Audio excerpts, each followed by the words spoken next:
Inaabangan na ng fans ang concert ni na Jose Manalo at Wally Bayola sa Biyernes. Bukod sa sorpresa para sa mga manonood, may sorpresa rin daw ang dalawa para sa guest nilang bulilit na barkada si Raisa May Dizon. Ang Star Bites sa ni Lars Santiago.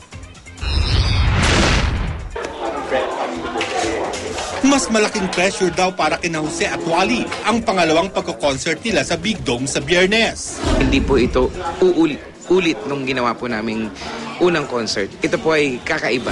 Sa buong concert daw, hindi mawawala sina Jose at Wally sa stage kahit pa kailangan nilang magbihis. Kaya talaga raw kaabang-abang kung paano nila ito gagawin. Ayaw lang namin maputol yung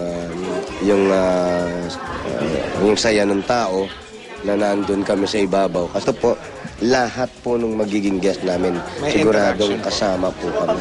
Kabilang sa mga guests, sina Ogie Alcacid, Gary Valenciano at si Raisa May Dizon. Naway ako lagi niyang bata na yan eh. Hindi, meron kaming surprise sa kanya na talagang hindi niya makakalimutan. Pero kung si Raisa ang tatanungin, concert ko po ang mga guest ko, sila Tito Jose at Tito Wally, March 15 po. Lars Santiago, GMA News.